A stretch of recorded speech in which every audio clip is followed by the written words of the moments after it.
I kind of look at, I don't know, knowledge as sort of cyclical in some ways. Um, so, I think when you think about some of the very old, I don't know what the best word to use, authorities in spirituality, were entirely not text based. And, Plato was notoriously suspicious of writing. And, because writing can be misunderstood and it's incomplete and things like that. And then, eventually text became, I think, well, by the 19th century, probably, maybe a little before, text became sort of the only way to transmit information.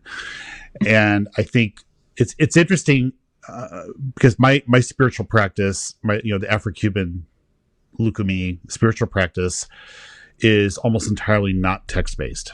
And I think the books in Lukumi function the way books used to be used in, maybe 500 years ago or so, or more, before that even. Yeah, of course.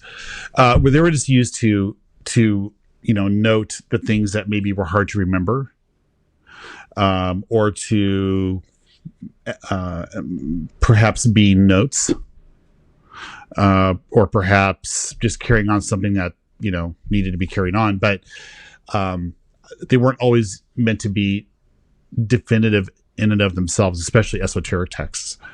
And I think that now in the 20th century, I think that we've created an over-reliance on texts, and we become suspicious of people using their imaginations.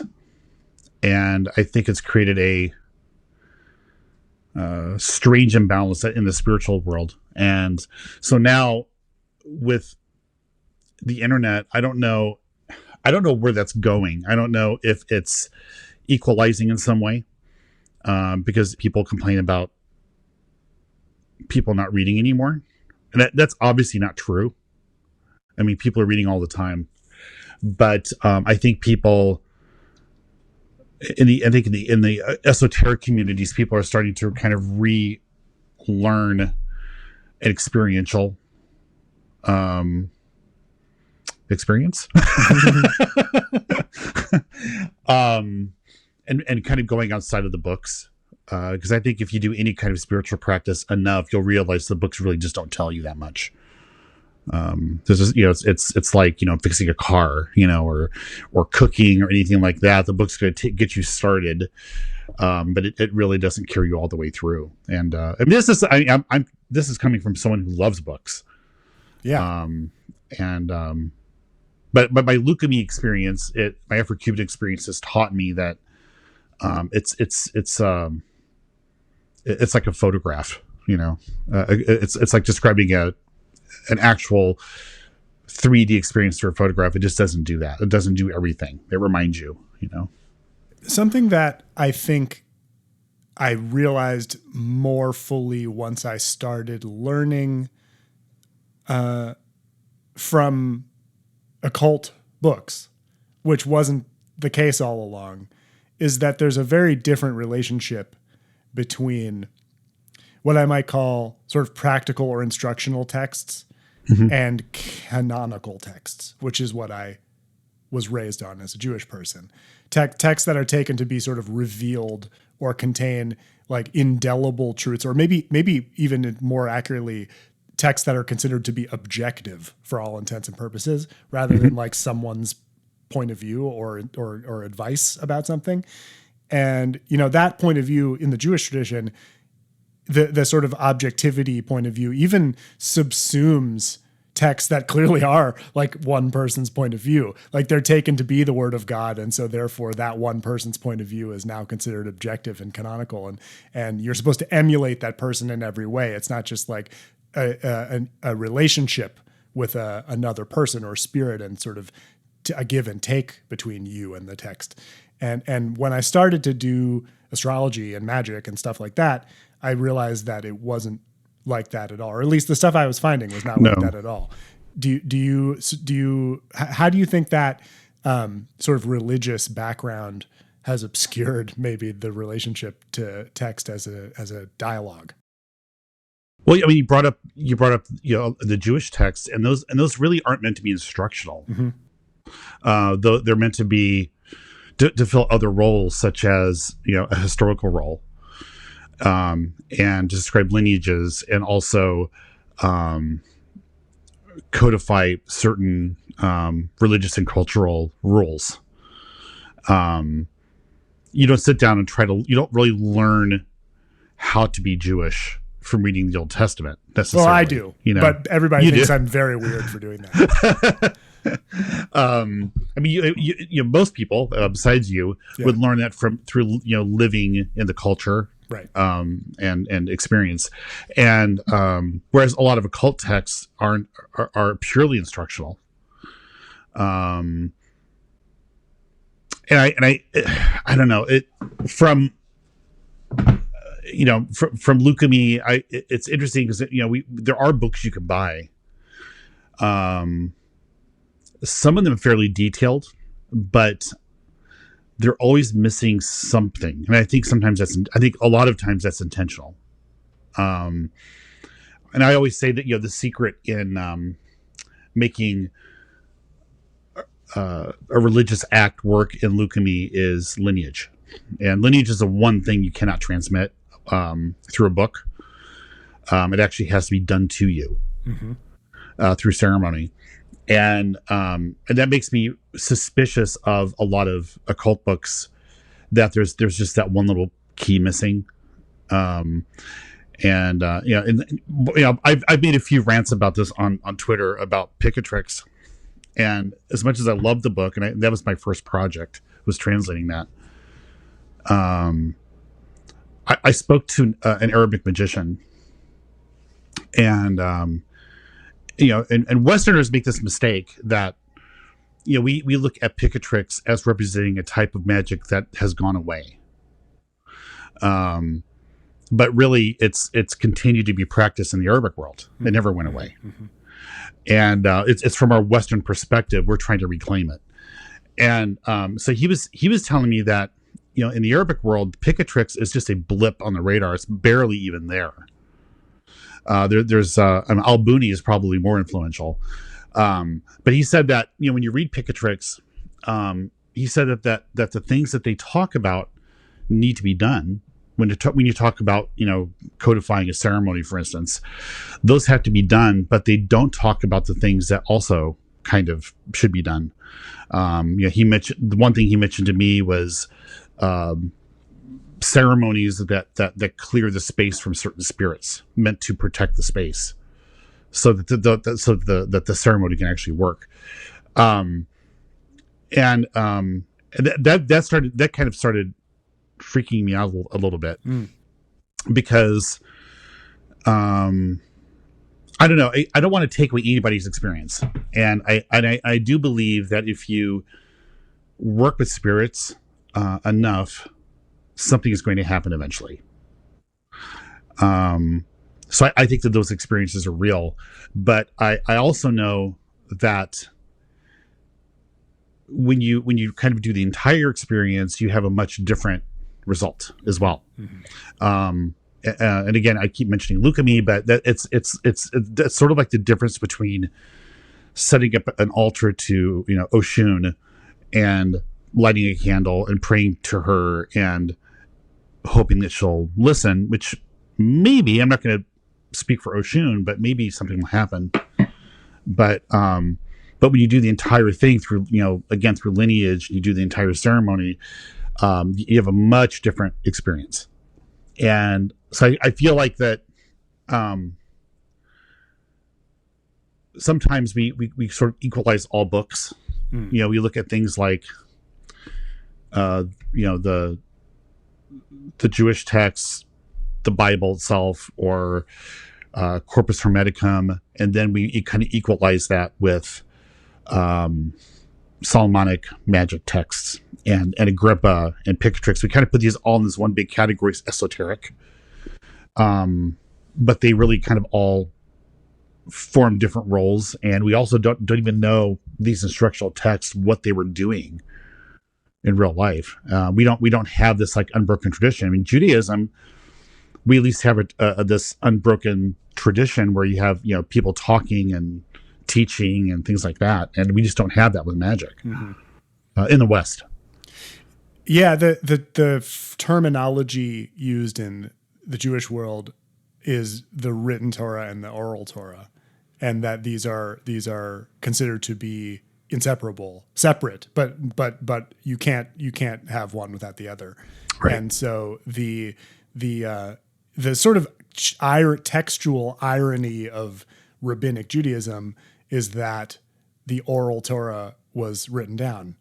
And so that's what the Talmud is like the sort of recorded teachings that were handed down directly through this exact kind of face-to-face lineage.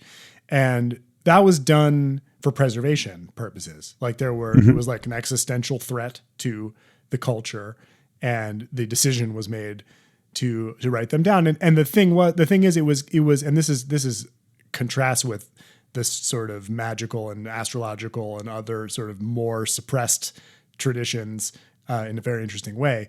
The sort of magical feat of Jewish lineage transmission is that it was possible to reanimate the oral tradition later by distributing the Talmud and then having people with the same sort of authority to learn and teach that material, like become face-to-face teachers of young people and start the sort of lineage transmission up again. And it worked. And so there's something.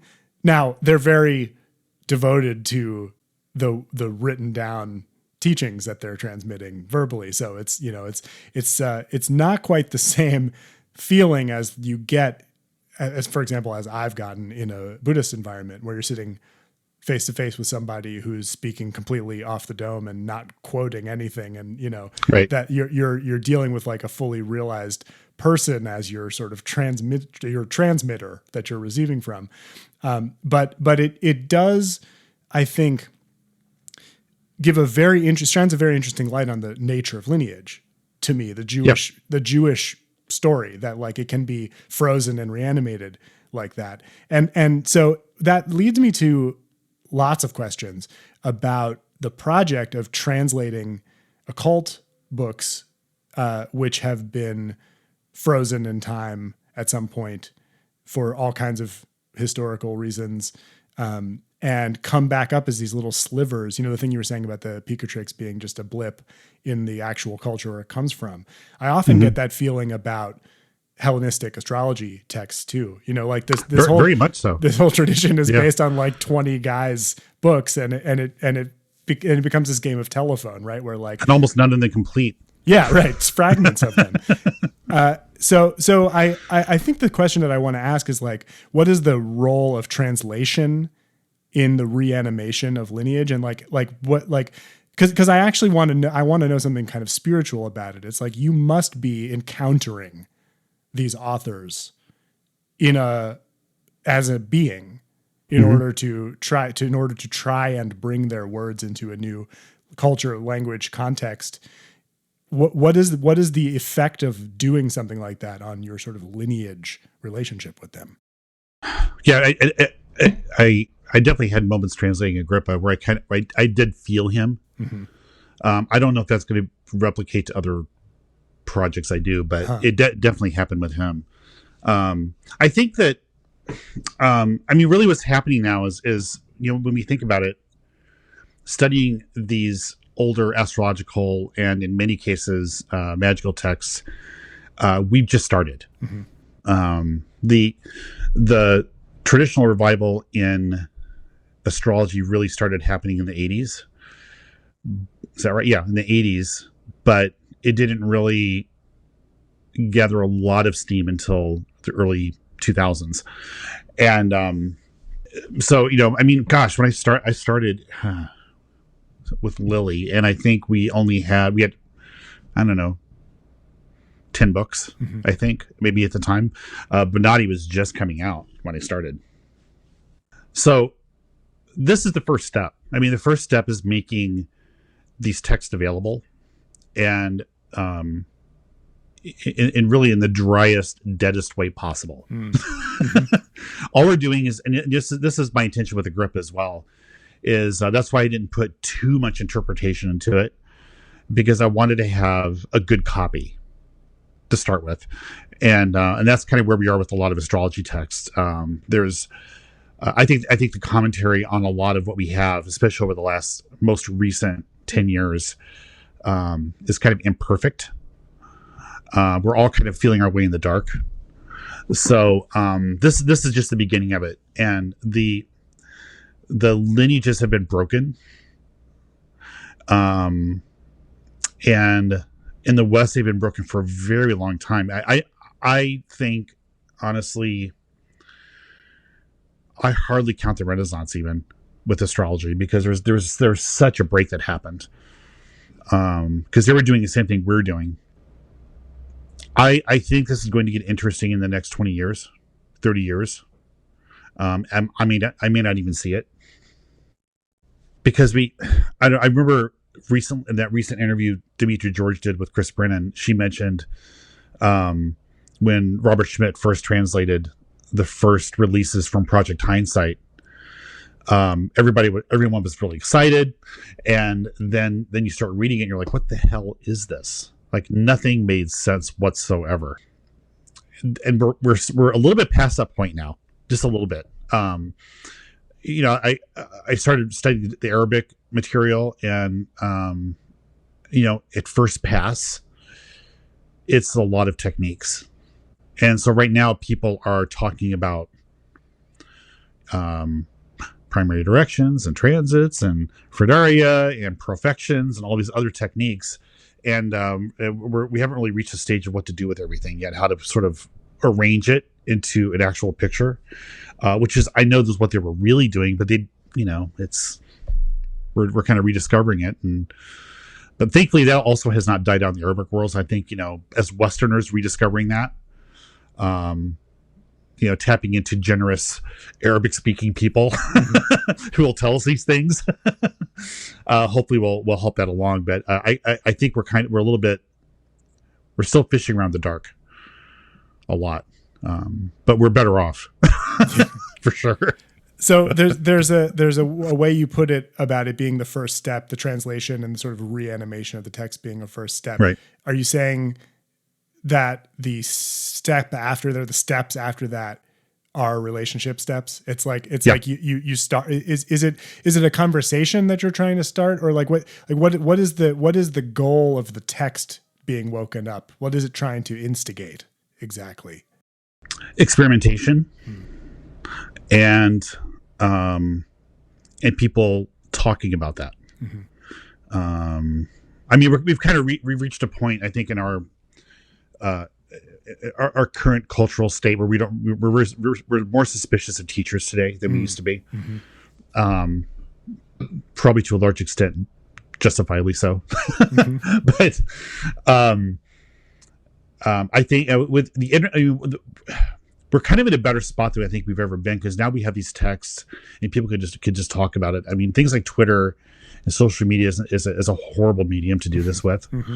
It's too brief. So I hope that people are just going to start experimenting. Really, that's what it is. That's what we have to start with. I've already had a few strange people who've actually read Agrippa all the way through, have actually come to me and saying, "Oh, by the way, I noticed this.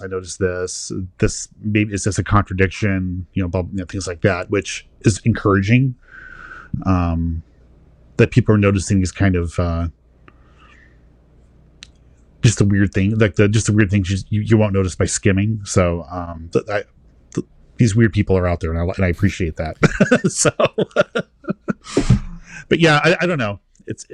I guess I don't really see lineage in the traditional sense happening here. I think that's kind of getting broken, which is okay. I'm okay with it. I'm an anarchist.